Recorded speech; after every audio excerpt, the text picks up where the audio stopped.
Hi, everyone. So glad you could join us today. Thanks for being here. This podcast, The Consumer's Guide to Mental Health, is a podcast geared for you.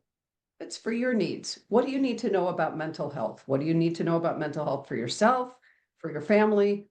If you have children today, this is going to be about mental health and kids. So, this is the place to be if you want to find out more about how to help your children if they're struggling, if they need to find someone, if they need some mental health assistance from you, from a therapist, from the school, wherever you are with your kids. This would be the place to be. So that's what we're going to talk about today. I can certainly tell you, and parents out there, you know this. If you have children, I have children, they're now grown, but they were kids during the pandemic. That was a real thing. And my practice, which is in Illinois, had a pretty small number of therapists who worked with kids. Well, we now have probably a third of our team, and we're a good sized team, works with children, and we've expanded our space. There's just a real need. I think there's an understanding that children need help. They need attention. Their mental health matters. And more folks are able to speak to that need and serve that need. But today we have someone who I would consider to be an expert in this area. So let me tell you about our lovely guest, Keri Cooper. Keri Cooper is an LCSW, and if you're not familiar, that's a licensed clinical social worker. She's the owner of Keri Cooper Holistic Therapy in northern New Jersey. We were just talking about weather because it snowed here today, middle of March in Chicago. But, I said I'm not going to say a word to anybody on the East Coast about weather. But so you are in New Jersey. In her private practice, she counsels teens and works to give them the tools they need to navigate life. We all need that. Keri takes a holistic approach to therapy, looking at the whole person, not just their symptoms. And folks, if that's a different term for you, we can certainly dig into that, but that's what holistic generally means. Keri is the author of Mental Health Uncensored, 10 Foundations Every Parent Needs to Know, a book designed to give parents steps on how to improve their child's mental health. Her second book is a workbook for teens, Mental Health Uncensored, 10 Foundations Every Teen Needs to Know. That's so smart to have a workbook for teenagers to work through as well. She's a speaker and a writer who helps educate teens and parents on the topics teens face in everyday life. A graduate of the University of Pennsylvania and let's do that again. She's a graduate of the University of Pennsylvania and continues to further her education by obtaining additional certifications in her field. One of her favorite pastimes. Wow, I'm impressed. I like that too. I think of psychology as both a hobby and my profession. So I'm glad you like it that much. When Keri isn't busy working with teens, she's busy with her own 4 children, I bet, and her flock of chickens. Okay, see, I like you already. She can be reached at Keri Cooper, and that's KERI at KERICOOPER, holistictherapy.com. We'll have that in the show notes, and on Instagram at Keri Cooper Holistic Therapy.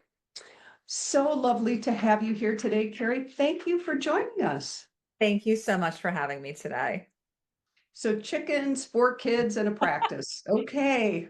And you like getting all of your additional certifications. My kind of human.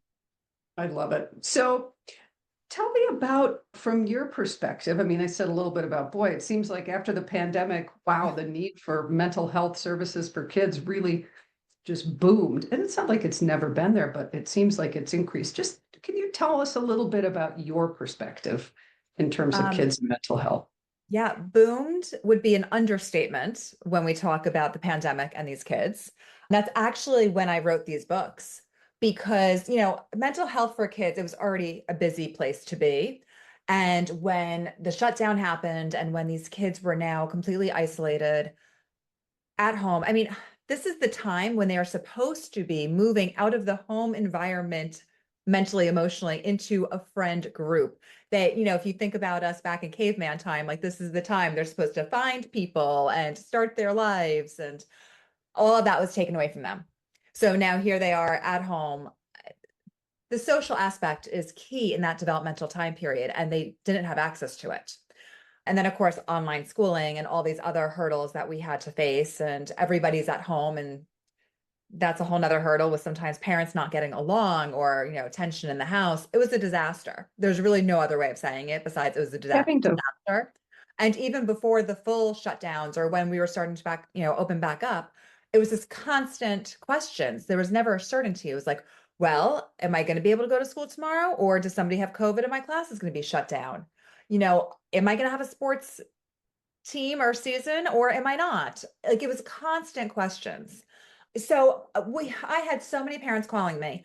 I could not fit any more kids into my schedule. And every other therapist by me was the same way because we all were calling each other. Do you have space? Do you have space? And everyone's like, no, I can't get them in at all. So I said, I need to give parents something to do right now to try to help these kids' mental health. And it's the stuff I've been saying in therapy for years. It's the basic foundations. And in my book, 5 of them are more physical based and 5 of them are more mental based. But I say sometimes it's the simplest solutions that we just overlook. I get kids in my office all the time. And the parents are like, well, they're so cranky and they're exploding and they have no emotional regulation. And then I always ask about sleep. And I'm like, well, how's your kid sleeping?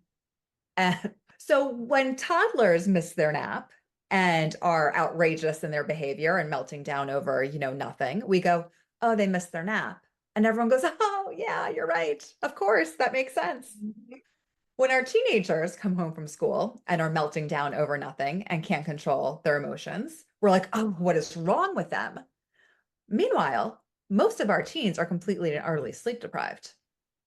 So I have an entire chapter in my book about sleep and in the workbook as well, because it's such a foundation. It's actually such a foundation. And I've learned in my career that so many parents aren't sleeping either, that I started a whole second business, which we won't even jump into, but I'm also a sleep coach for adults. So I have a whole second business, Sleep Solutions by Keri, because people need to be sleeping. It's the foundation of all mental and physical health. wow. Well, please come back and let's do an episode on that because menopause, perimenopause, postmenopausal, and parents aren't sleeping or they're just busy. So that's right. What a great foundational piece. And folks, I think the wisdom in that is profound. Sleep rules the world, and lack of sleep can certainly contribute to that dysregulation and kids going off and not being able to calm themselves. So excellent. Lack of sleep, but also sleep at odd times. So pandemic, when we're talking about the pandemic, with all this online schooling, kids weren't waking up. Kids were literally staying up till like 4 or 5 in the morning and then like sleeping most of the day. Like I would log on to see somebody and they're like covers over their head. And I'm like, are you still in bed? It's 1 o'clock in the afternoon. So it was so dysregulated. And when we have dysregulated sleep, our body knows it. And then our body can't produce any of those feel good hormones. And all that happens when we sleep. So it's like this huge uphill battle. So that's just like one of the small physical pieces that I talk a lot about because I think as parents, sometimes we get so overwhelmed with so much information out there and we're trying so many different ways of being a good parent. And it's like, hold on. Are the basic needs being met? And how do you help your child establish those? And the younger your child, the better because you're able to get into those habits quicker. Right. Yeah, it's definitely easier if your kid is younger. So Yes. if you have a teenager, and that's your area of specialty is teenagers, do you have 1 or 2 suggestions for parents of how they can intervene with their kids? Because my gosh, I hear parents say this all the time, like, I can't get my kids to sleep. They're up all night and they're on games and blah, blah, it's a lot and they're trying, they're doing their best, but there's only so much you can do. It's not like you can take them and stick them in the bed. And so what do you Right. suggest? Right. As a teenager, you can't sit next to their bed and be like, you're going to go to sleep now, because that would be horrific. 16-year-old is like, Right? right. How much friction is that going to cause in your Yeah, right. relationship? But we have rules in this house, and rules change over time and they change with every child. But we have some rules in my house that just don't change at all. And one of them is that there are no electronics in that bedroom at night. None. We Right. actually have all of our bedrooms are upstairs. There's a hallway upstairs. There's a table in that hallway. There is a multi-item charging port, and everyone's stuff goes there. That includes if your child does have Apple Watches, laptops for school, all of that type of stuff. It all needs to come out. Not Mhm. only is that rule so important for sleep, it's actually really important because you're helping your child avoid some awful situations that tend to occur at 1 and 2 in the morning. It is at that time your child is going to have conversations on the phone, online, that you don't probably want them having. I have too many teenagers in my office who are like, I was up all night because my friend was calling me and they're having a mental breakdown. And, I'm so worried about them. And I thought they maybe were going to kill themselves or any of this stuff. Don't let your child be able to answer the phone. Right. Yeah, Take them out of that exactly. position. Right. And to your point, the earlier we start with creating those habits, the better. So Yes. if a parent hasn't started with that and they're saying, all right, now my kid is 16 and they're 17 and they're not sleeping and, ACTs are coming up and finals are coming up, it's March now, but it's going to be coming. What can they do to help their teens start to sleep better if they haven't already established those rules? Right. It's never too late to establish rules. It's just harder. And what I always say is don't just put the rules out there out of anger one night. Instead, have a conversation with them. Hey, I've learned a lot about sleep. I've learned a lot about why it's so important. And I know having a device in the room causes disrupted sleep. So I know for myself, you have to lead by examples, parents. Like you just have to. And if for some reason there's a real reason why you can't leave your phone out of your room, you keep it far from your bed. You put it on do not disturb, and maybe only your kids can break through, if you have kids out of the house. But there are ways, and it's important to have those conversations with your children that I know how important this is, that I'm doing it for myself. Because if it's really important, you need to be doing it for yourself as a parent. You can't expect your kids to be. I always love when I have parents in my office saying to me, Keri, my kid needs to work out. They're just not moving their body. They're just not working out. And I said, I love working out. It's so good for your mental health. Yes. Are you working out? And the parents are like, no, I don't have time. I'm too busy. Listen, you cannot expect your child to engage in healthy habits if you're not doing them yourself. Exactly. So parents, before you turn this off, this is some good wisdom. And Keri, I have to say, what you're talking about is reflected in the research too. So folks, Yes. it's a hard thing. It's like somebody says, I was recently told I have to stop drinking coffee. Like, are you nuts? Stop drinking coffee? Forget it. But I do already feel better. Sometimes there are things we have to do that don't feel so good, but there is a benefit for us and there's a benefit for our kids. There's just reams of data now that just having a phone next to your bed versus across the room versus out of the room impacts the quality of our sleep and the quantity of our sleep. And I have all of Spot that on. research, a lot of the research in my books. And if you're trying to deal with a 16-year-old, that's why I created the workbook, because Mm, parents kept on saying to me, okay, I love your book, but now I'm trying to bother my kid about you need to do this, you need to do that. I said, don't. Just get them the workbook, put it in their room, don't ask about it. there you Because your go. That's child will go perfect. through the workbook on their own and learn for themselves Right. That's everything it. I'm trying to teach. And your other really good point is that as much as I don't want to always have to lead by example, I do.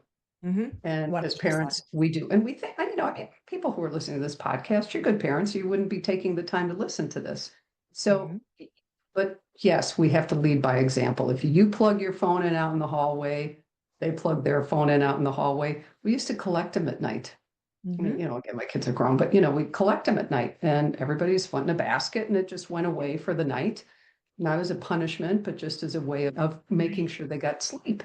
That's the key. This is not a punishment. Yeah, it's not a punishment. So, all right, so sleep is foundational. Parents leading by example is really helpful. What other suggestions would you give parents who might have kids that are struggling with regulation? I think one of the other big items that I talk about is what are your kids eating? And this goes back to the parents as well, because you are the ones that are bringing the food into the house. You are the ones who are establishing mealtime. And there's a ton of research about family dinners. The more often you do family dinner, the less likely your child is to do drugs, the higher their grades are going to be. Do the family dinners. And one thing, again, when we talk about modeling, parents, you need to be eating what you're serving for dinner. I unfortunately am hearing way too many times of a parent making dinner and then they're not eating, or they're sitting there and just eating like vegetables. This is not, when we talk about eating disorders in kids, you're priming them up for it if this is what's Mhm. happening. You all need to be Mhm. eating the same food. Yep. Oh, I love that. That's, again, folks, I know these can be difficult. I know parents who make pizza, Mm, pasta, yeah. grilled cheese, mac and cheese every night for their kids, and then they'll have, chicken and vegetables and whatever. And, you know, This is what I always say. If your child can eat a chicken nugget, they can eat a chicken cutlet. If they can eat a chicken cutlet, they can then move on to eating a piece of grilled chicken. You right. work it through stages if your child's a really picky eater, but you also have to have realistic expectations. I have 4 children. They all have different taste buds. Without fail, I will make a meal and somebody is going to roll their eyes or go, yup. And your child is Absolutely. not going to die if they don't eat dinner one night. But the moment we So, start giving all these accommodations for quote unquote kid food, which is also awful for them, that's not nutrients, your gut is where your chemicals are made for your brain. So when we look at anxiety, when we look at depression, when we look at, how these kids are focusing throughout a day, they need good gas in their gas tank. And if yeah, you're giving them just grilled cheese and chicken nuggets and that's it, they're not going to have it. right. That's it. And I get it. This is hard. This is Yes. tough. I mean, I'm French, and when I would make dinners, my parents made very French food, and I made French food, when the kids were little and they would eat a little bit of it. But boy, as soon as they could, they started to try to reject it. And I get it. We want our kids to eat. But I remember as a kid, you either eat what's at the table or you're done. Mm-hmm. And that was it. I Yeah. survived. I learned to eat things I didn't necessarily want to, but it was really good, healthy food. So again, it can be uncomfortable. It's hard. Our kids will complain. They won't be happy, but they Right. will survive. And if they're hungry, they're going to come out and they're going to eat. Yeah. Yeah. Yeah, I think parents are, I've been doing this for 25 years and we've come to a point where parents are so afraid of their child being unhappy. exactly. Keri, let's talk about that. Yeah. They are so nervous about their child being unhappy that they are bending over backwards to accommodate, but you're actually not helping your child at all. You really aren't. We all want our kids to be happy, but that doesn't mean that they can't tolerate some moments of being uncomfortable. They have to be able to learn to tolerate moments of being uncomfortable, or they will never grow and never try and never have that confidence to come into their own. Hmm. That, folks, is great wisdom. That kids have to be able to learn to tolerate, to be uncomfortable. And I wanted my kids to do that while they still lived with me. I didn't Mm, want them having to launch out into the world and then have to figure out how to be uncomfortable, how to tolerate disappointment, how to tolerate discomfort of any kind. So this is a real opportunity just around meals, yes. excuse me, just around meals to give them the ability to see, first of all, I mean, it's just healthier for them, but also, you don't like it, you're going to be okay. You're Right. upset, You're gonna you're going to be survive. okay. Hmm. You'll survive. Right. Why do you suppose it is that so many parents, I love why questions too, who knows? But I think there's, definitely some research, and clearly you've done research on this. Why are parents so concerned about their kids being happy? Now, as a parent, do I want my kids to be happy? Of course. But wow, that can't be the underlying motivation for most things that I do. I think there's a lot of fear. I think that this has to do with social media too, with just things being in our face constantly. I think we're constantly hearing about really awful things with children, such as suicide. And I think there's such a fear that, oh my God, if they're not happy, they're going to kill themselves. And Listen, if you're worried about your child's safety, they need to be seeing a therapist, first of all. But you deciding what they should or should not eat for dinner is not going to be the nail, anything that pushes them over the edge of that. But I think as parents, we're just so fearful of them being upset. We're so Mhm. fearful of them being sad. And being sad is a normal part of life. Like you're going to have moments where you're sad. You're going to have more moments where you're disappointed. We need to be able to get through them and give them the resources and tools to do that. And sometimes it's just about learning to sit in it and know that feeling is going to go away eventually. Yes, that's right. Exactly. And God forbid, and kids do commit suicide, but it is exceptionally rare. Yes. And Yes. I think they're less likely to do so if they have good internal regulation, good tools to manage. It's when kids don't learn how to do that that they're more vulnerable from a mental health perspective. Folks, if you're just listening to this, Keri's nodding her head. So I'm assuming you're saying, yes, that's probably Absolutely. true. And the confidence to know that they could face problems and that it's going to be okay, that they can Right. get through hard things. When we do everything for our children, which is a whole nother thing that's been happening, when we do everything for our children, they're not having the confidence that they can do it on their own and that they could face problems and figure it out. They need to Mhm. be able to know they could figure things out. This is where a lot of their anxiety comes in. They're trying to think of 50 different things that can go wrong because they don't know how they're going to handle it when it happens. If they have the confidence, they'll know, okay, if something happens, I'll figure it out. Right. I'll figure it out. That's I'll it. figure And it out. that's right. Hmm. When we're too worried about kids being happy, we don't necessarily give them the tools to struggle through and to be confident enough to figure it out. I love that. Well, Hmm. Keri, what if you had to give parents just like your top three best suggestions for how to help a child that's struggling with their mental health? And that's a huge question. I mean, give me the top three. And again, folks, please get Keri's books. I mean, I think this is great information for you. Get the workbook for yourself, get the workbook for your teenager. Read it while your kids are young, if your children are younger, because boy, the earlier, it's like anything else, the earlier we Yep. start with these habits, the better. But if you could give our listeners the top three suggestions, what would you say? My first one is if you have a worry about your child's mental health, reach out to a therapist. It is never going to be a bad thing if you take your child to a therapist and they wind up not needing it.